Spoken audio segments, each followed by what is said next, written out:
Bem-vindos ao nosso programa. Estamos com mais uma entrevista do Político.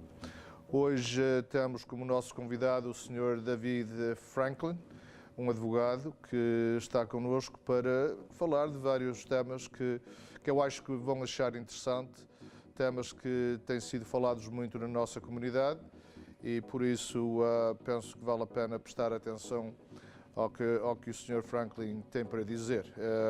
E por isso achei que fosse interessante fazer esta entrevista com ele. David Franklin is a lawyer. He was called to the bar in 1973, and he is also a writer. He wrote a book in 2012 about buying real estate in the United States. Your practice involves real estate, commerce, and litigation, etc. And you've been around for a few years, so you do have a little bit of experience. So why don't you tell us a little bit about David Franklin and what he does for a living day to day? Okay. I was called to the bar in '73, primarily practiced in real estate, and then got involved also with securities, and was licensed as a limited market dealer, which is now an exempt market dealer today, practiced in the area of tax law. And so I have an area that covers all basically all more or less real estate related in this area with all the securities and tax aspects of it. So, you know, in most recent times, well, not recent times, I mean, for a while now, you've been involved with the type of investment that we dearly call syndicated mortgages. Yes. Which you've, I assume, because of your involvement, you found interesting to deal with, and I guess, like the rest of us, have been harassed a little bit because of it. How did you get involved in this topic of syndicated mortgages initially? I've been doing syndicated mortgages, by the way, and mortgage lending for many years, and this was a very big market. But the investors that participated were basically all sophisticated investors who understood real estate, understood mortgages, and when someone approached them, the brokers, they would all receive appraisals, net worth statements, full of information, documentation. And normally, what I found was the lenders knew more than the brokers did in these areas. So everyone was looking for a good deal, and they were all equity lenders. They were not looking to the covenant. So their philosophy was, the mortgage will go into default, how do I get my money back? So the key determining factor for all these mortgage loans was the appraisal. And the appraisers that were used were always the appraiser for the lender, never the borrower. Never the borrower. Never. And what we did in instructing the appraiser, we wanted to know what the value of the property would be that in the event of a sale for all cash, closing in 6 months. And that was the instructions given for determining the values.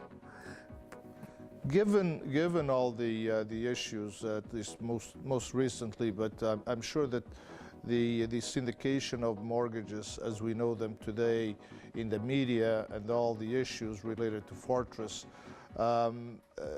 when did you started seeing that there were problems involved with the novice investor that really didn't understand what these mortgages were about, and that's when you started really investigating how this whole scheme started? Well, let me go back even further. Before clients came to me to look at this, I was called in by a salesman who was looking to sell the Fortress product around 2011. He called me in, and I said to him, "What are you doing?" He said, "I've been approached by a broker who's going to get paid 15% commission. He was going to get paid 10% commission, and the minimum investment was going to be $15,000. And he thought that with that small amount and the high commission, he could do a large volume. And he was successful. He told me he raised about $9 million before he went off on his own to start his own practice in this area. And he gave me a set of documents from Fortress, which I took a look at. When I reviewed the documents, I said, Andy, this is not marketable because even if you're going in as a first mortgage, you're postponing to construction financing and the interest rate is 8%. I said, that's way below market and no one will go into this type of deal because it doesn't make any sense. And I left them and I was wrong because he raised $9 million and proving that I was further wrong in this area, Fortress has raised $920 million since it started in 2008. There's another company that... So they started on or about 2008? That's when Jawad Rathor and Vince Petroza started the Fortress syndicated mortgages. They were subsequently copied with a company called Tier 1 with Raj Singh and his group. And then they were copied by Titan, Metrozen, High Rise. And so what happened is this became a product that they found that it was easy to sell to the public because of the rate of return being offered. The rate of return from the Fortress level was 8%, and on High Rise it was 10%. So those are the variations. Another one was called Black Bear. Only Chinese investors went in. They were getting 10%. Same idea. So essentially, the appeal was obviously the high rate of return, but these 8 or 10% were not really the only commissions that were available to the people that were selling this product. Well, the key to selling this and marketing to the public was the commissions being paid to the salesman. And like in the Fortress matter, their brokers were getting 15% commission. And then they would go and get agents to sell and pay them a lower fee. The same thing with Tier 1 and all the others. The key thing was, it was the commissions that drove this whole market. That was the key to it. Not a consideration necessarily for the investor that initially was a sophisticated investor, but subsequently became an investor that wasn't very well informed. Correct, and I've talked to the sophisticated investors who were approached by Fortress, and they all just laughed at the deal. It didn't make any financial sense to them. What happened was, because of these high commissions, the public was targeted, and they were very unsophisticated, didn't know what was happening, and were attracted to the interest rate. And all these deals were being marketed as safe, secure investments that you're getting your 8% return on. And a lot of it was marketed, and it's in writing as well, that these returns were guaranteed. And I've got that from a Fortress marketing material from an agent. I suppose it's difficult to guarantee anything these days, right? Well, government bonds are guaranteed. Exactly. So that you can say is a guaranteed investment. But what was, I mean, you're saying that right now $1 billion has been lost by Canadian investors in this type of in these types of mortgages. Yes. Well, how does the regular investor, you know, the unsophisticated investor, I'm sure that a lot of them, had some information on the investments, how they worked, and so on and so forth. Even knowing that they wouldn't be in line in the mortgages, they wouldn't be in first place. They would be sometimes in second and third, and they would still go ahead and invest. Other than maybe a little bit of greed, what do you think pulled these people in, and what made these salesmen so good that they were able to convince so many people? What happens is, for these syndicated mortgages, the amount of documentation is huge. There's around 100 pages of documents that come with each deal on the Fortress deals. So what would happen is, the investors aren't capable of reading or understanding this. Now what happened was, the mortgage agent who solicited them would tell them that they're licensed with Fisco. Well, that gives comfort to the investor that there's a regulatory body overseeing this. Fisco being the Ontario government, an agency of the Ontario government. Yes, that's the Financial Services Commission of Ontario. And so the investors were saying, well, this is being regulated by the province. These people are licensed. These people are not going to take a risk that they could lose their license. So they were trusting that the fisco was ensuring that the people that were selling this and marketing were doing, complying with the Mortgage Brokers Act, which I'll call EMBLA for short. And so it was all trust. Now on the Fortress matter, I call this the icing on the cake, that what happened was Fortress was providing free independent legal advice. Well, now you got another regulatory body involved, the Law Society. So now from an investor point of view, he's sitting there listening to the mortgage agent who's licensed, regulated, he trusts him, and then he's also getting independent legal advice. So that the Law Society is the regulator for that. Well now, why would the investor not trust what is being presented to him? And he can't understand it because it's in legalese, and he wouldn't understand the transaction. So he's trusting what is being told to him by the salesman and also by the lawyer. So he's got an independent advice from a lawyer who we can't see most of the time because he's on the other side of the phone. He's got the government of Ontario regulating the industry, and of course the mortgage brokers have to be licensed, etc., etc. And so that gives the investor some comfort that somebody is looking after their interest. Yes. But in fact, that was not so. That is correct.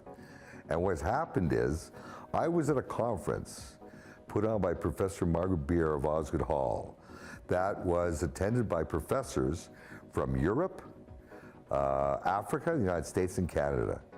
At this conference, what I was told was that regulators are created by governments to make the public believe they're actually being protected. In other words, these professors were all saying that the regulators are not doing what the government is telling the public, and the public is being fooled by what they're being told by the government.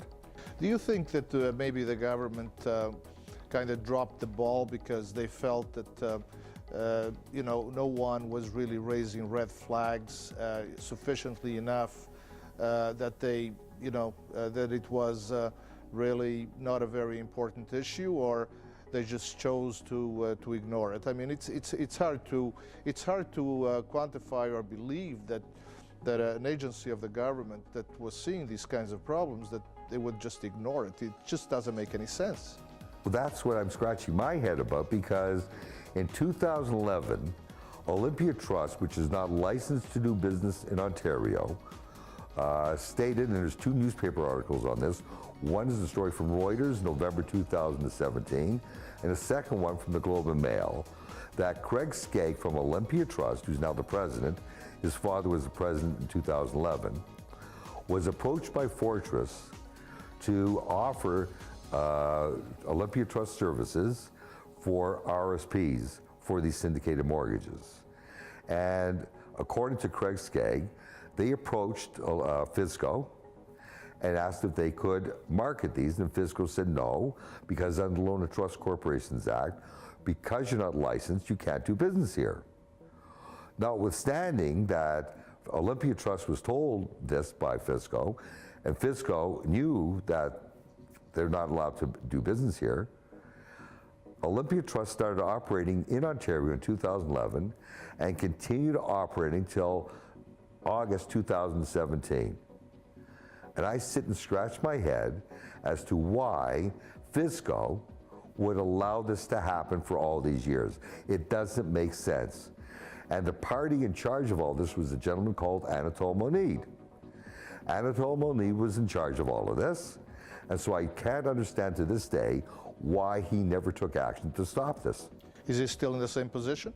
Yes, he is. And nobody's talking much about it anymore, other than a whole bunch of litigation out there that has started or has been going on for quite a while about these types of mortgages, and otherwise, other than some articles once in a while by the Globe and Mail and Maclean's and others, not too many people are talking about it. I wonder why.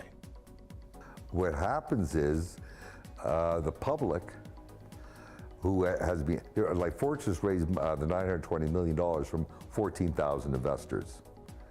All these investors, and this is what I've also found, that notwithstanding all the publicity, all the media, the first major story on this was McLean's in 2016. Another story came out in the Star in 2016, April.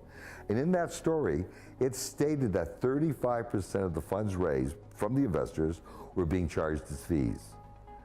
And so I assumed that with this type of information being the public domain, that syndicated mortgages would stop being sold. Well, to my surprise, they continued. They continued at a very fast pace. Yes. And so with all this media information, I don't understand why the public kept doing this, and also how the salesman could keep selling this with all this information in the public domain. Well, I think the salesman had a very powerful ally in the media, because the way they were advertising on newspapers and radio, and especially at the community level, I think people were generally very well convinced that these were worthwhile investments. And from my point of view, most of the people that were pushing these types of mortgages were, in the eyes of the community, very well respected individuals. And so wouldn't that be a very high incentive for people to buy? Yes, it is, because the low rates of return that were out there, they're looking for an alternative. They don't understand the market, and they're being presented with this great opportunity. They're being told that these are safe, secure investments. RSP eligible? RSP eligible. And so they're sitting back. And what also surprised me was that these people are not going to the internet. If they had gone to the internet... Them weren't sophisticated enough to go to the internet. That's right. So the people who did go to the internet didn't buy, because all this information was out there starting in 2016. And so what's happening is the salesmen were all going and following the script that was given to them. A salesman from Fortress called me, told me he joined Fortress in 2016, and he then purchased himself and his wife a syndicated mortgage. He put his parents in. He then went to his family and friends. And so what happened was, he was convinced that this was a very safe, secure investment. He was doing it himself. He was a salesman himself. And he was a salesman. So what I'm looking at is, what was the script that was being given to them that made him comfortable that he could put his own money into this? And again, he never read the documents. If anyone had taken the time to read the documents, they'd have found that this was not a safe, secure investment. And anyone who invests their money, even if they go as a first mortgage to postpone the construction financing, is taking very high risk. When I was doing mortgage lending, I would not do construction lending because of the high risk involved in that. You need specialists who know how to do that. When did you notice the change? The change from these mortgages being sold to sophisticated investors, to the mom and pops of this world with very little sophistication in the purchasing of or understanding of these complicated mortgages. When did you see it, 2016 or before? In 2015. 2015. What happened was, two parties that invested in Fortress came to me, and they were looking for advice about other mortgage investments. So I was discussing with them what investments had they done in mortgages, what was their expertise and knowledge. Both of them explained that they'd been involved in mortgages, and they were just looking for information, and they both told me they'd invested in Fortress mortgages. And I said, okay, give me since I'd known what a Fortress mortgage was from 2011, I said, please give me your documents. I'm reading the documents, it's the same story. You're postponing. Not only you're postponing to construction financing, you're postponing to mezzanine financing and anything else they want. And I said, this isn't proper. Basically, if you don't understand what you're doing, this is fraud, because you're supposed to be full disclosure. And I said, were you not told any of this? No. And so I sat back, and what I did at that point was, my clients filed complaints to Fisco about their investments. And what happened was I expected that Fisco would act on this. I found that I was being stonewalled.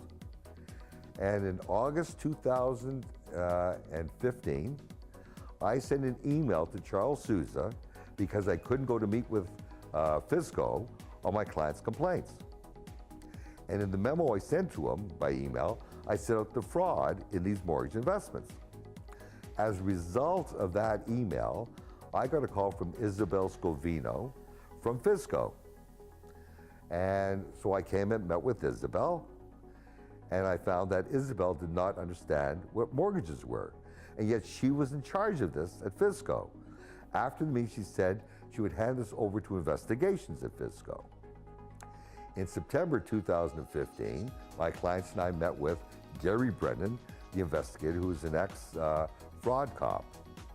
We went through the materials. He recorded our interviews, and he said that he would have a report back to us by the end of December. Nothing happened. And I'm sitting there scratching my head. Why wasn't action taken? And then what happened was, one of the projects in Barrie, the Collier Center, Yeah. went into receivership in CCAA because the Media Corporation couldn't make payment, so it applied for protection from the creditors.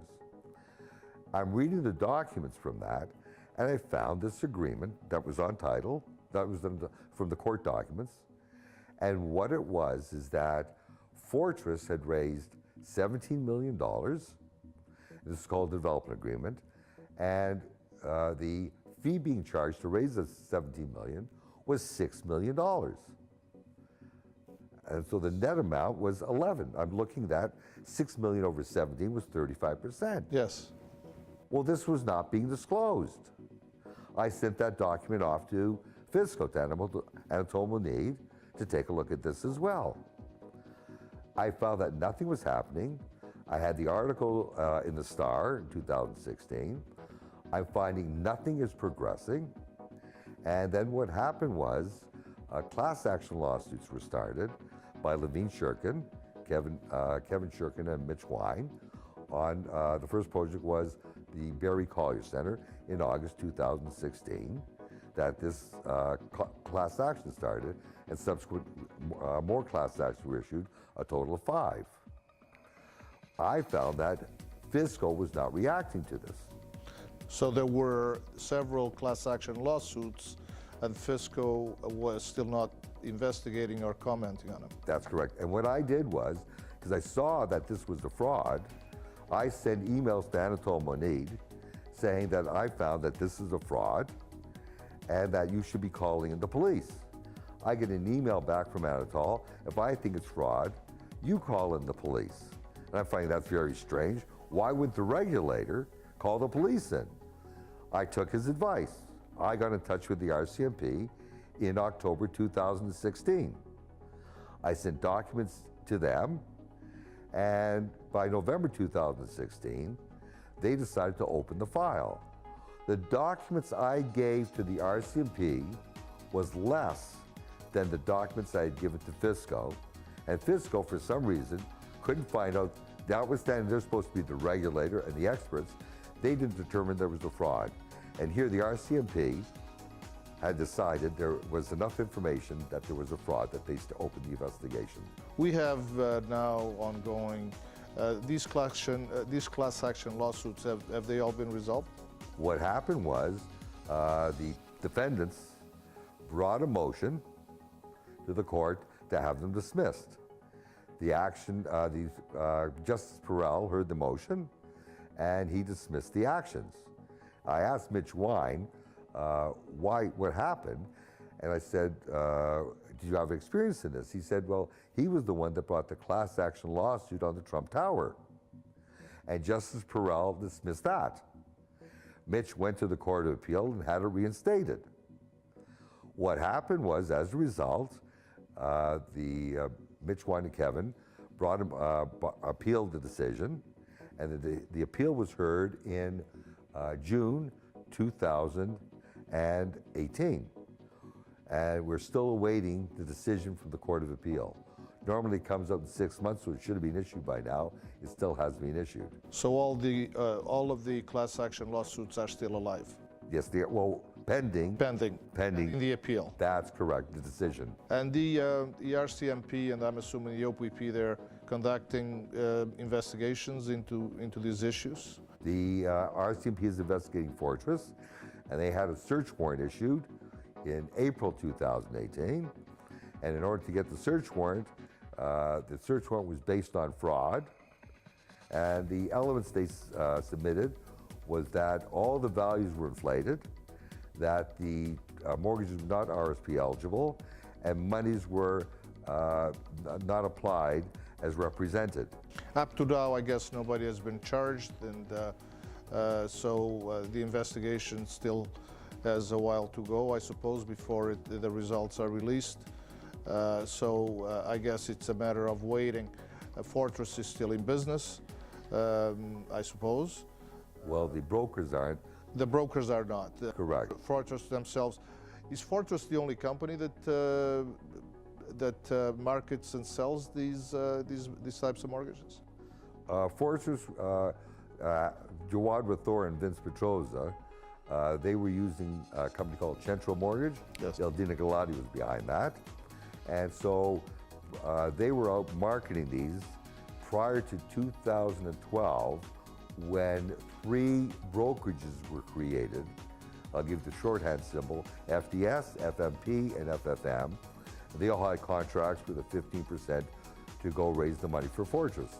So prior to that, the funds were being raised by referral with Centro, with the dog and pony shows being done by Jawad Rathor. He was out soliciting the funds at that point in time. I have that information from salesmen that were doing the marketing with Jawad to go raise the money. So he was out soliciting these funds from investors themselves. Very successfully. Yes, it kept building and building, and that's when they created 2012 these brokerages to do it. So at this point, everything is still up in the air as far as investors are concerned. You suggesting that there's $1 billion of losses from potential investors.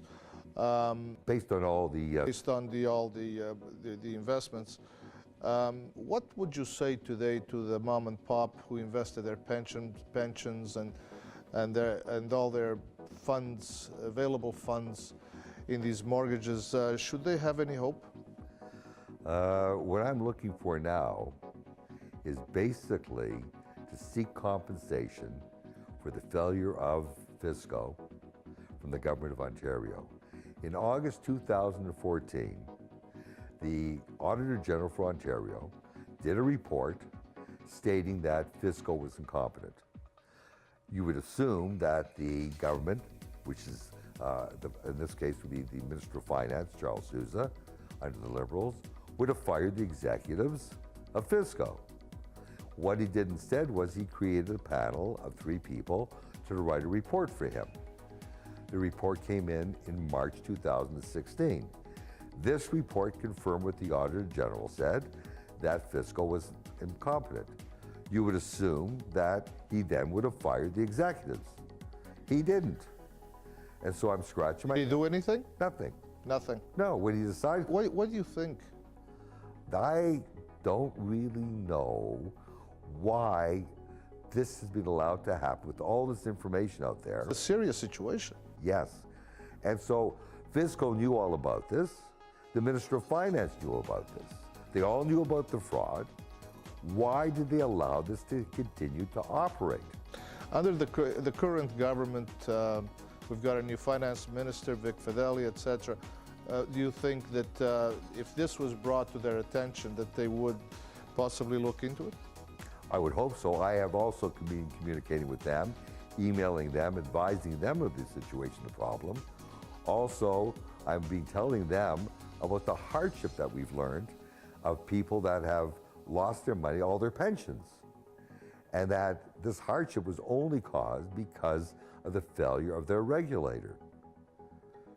So we don't know. We don't know what's going to happen in the immediate future. We're just waiting for one precedent or one decision to happen to see if in fact it changes the whole view of the situation and that there would be some government involved, or if the RCMP actually charges anyone at some point.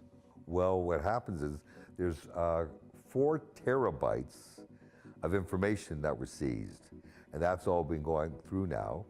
And so we're waiting, and usually it'll take the RCMP probably about 18 months or so after reviewing all the documents from the time of the search warrant in April to lay charges.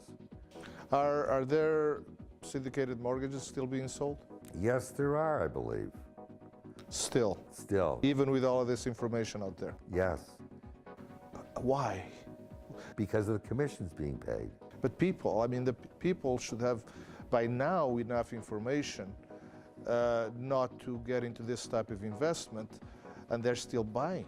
Yes, because the public that's buying is not sophisticated enough or doesn't know to go to the internet to do any checking. Again, they're relying upon the salespeople selling to them.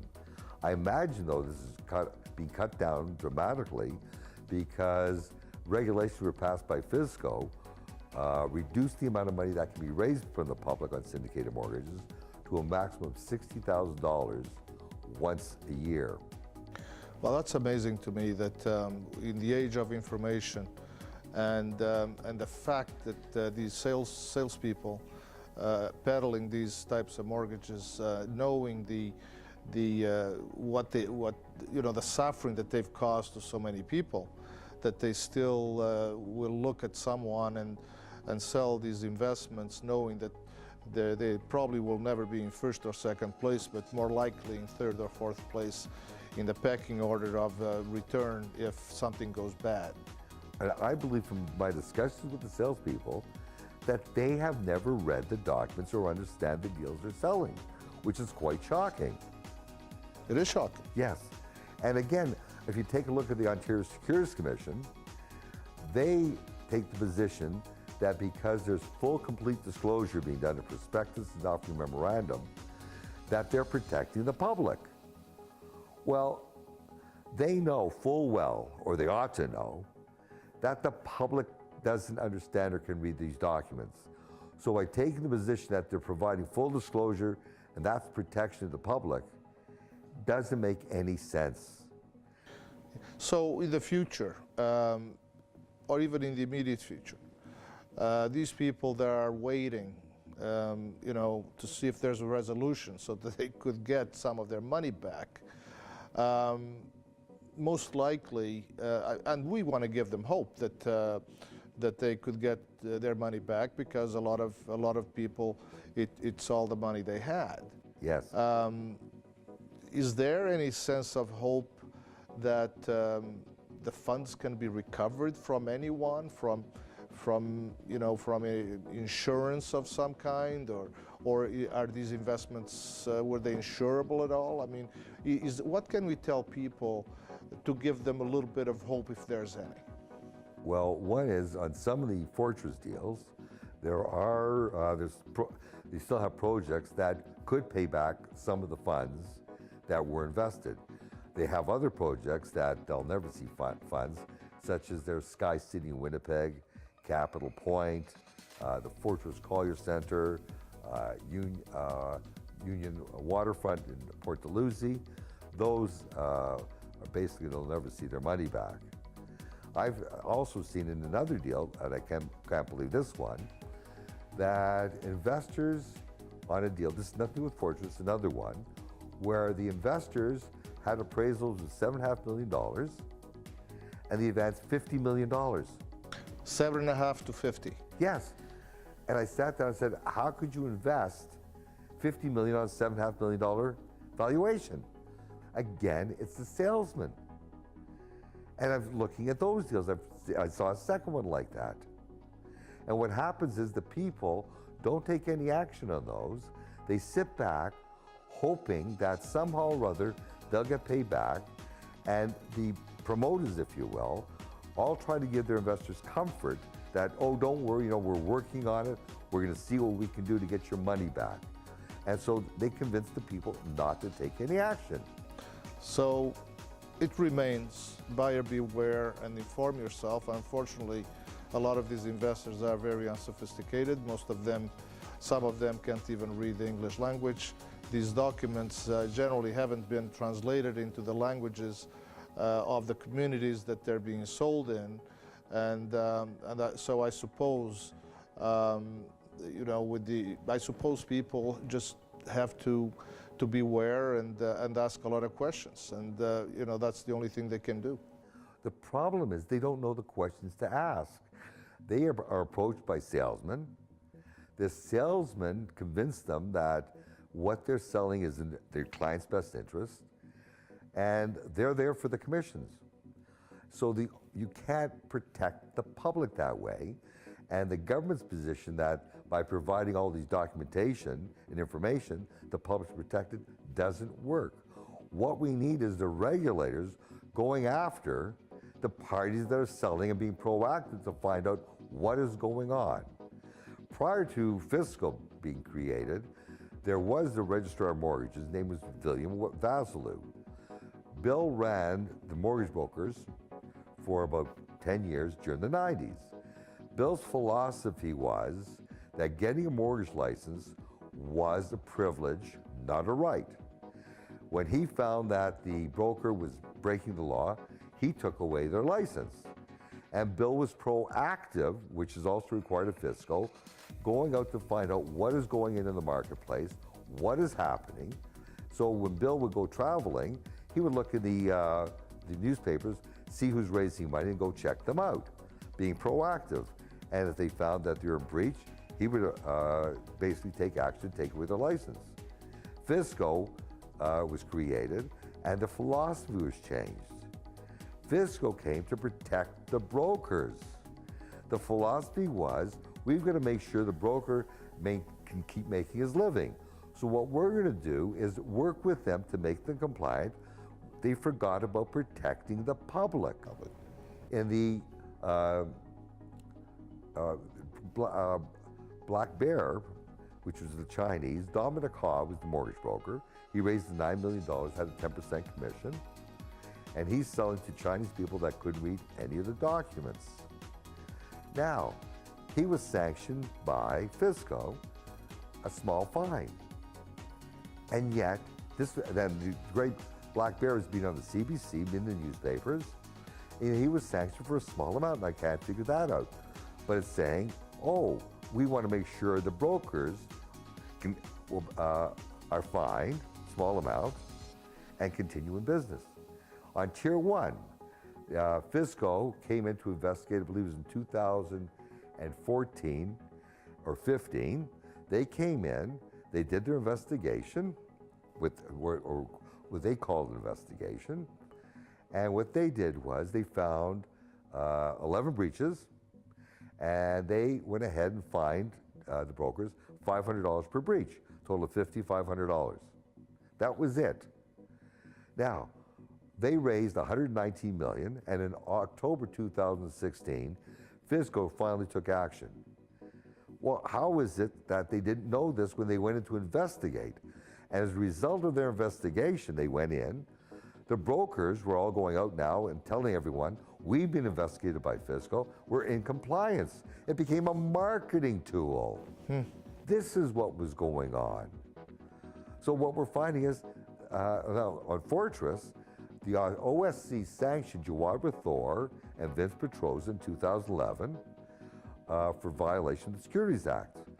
And they reached a settlement, and the settlement was that Vince, Jawad, and O'Malley were allowed to continue in the mortgage business. Well, this is right now in the settlement. So they're allowed to continue in the mortgage business. Jawad Rathore told Bragg to me that based on that article, he raised $1 billion, not just from investors, but also from financial institutions. Yes. Well, here, what happened is the OSC became a marketing tool for Jawad Rathore to do his business. So now we've seen the regulators becoming part of the marketing for all of this. Well, I suppose that that shows you the weakness in a system. Is that why you're so passionate about getting this issue out there and the information provided to the public, so that at least some information is coming from an independent person that is very much interested in this situation being resolved and being resolved fairly for the investor also? Well, what's happened is I've realized that most of the money is already lost. So now it's looking to the government for reimbursement of this.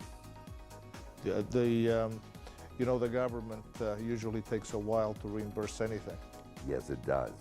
So the question becomes, politically, if these people want to react, they should all be getting in touch with their members of provincial parliament, letting them know what happened, so it becomes a political issue. It's only once it becomes a political issue that the government reacts. And again, the same thing, another issue is that the police are not called in to look at white-collar crime and fraud. They're not given budgets to do all this.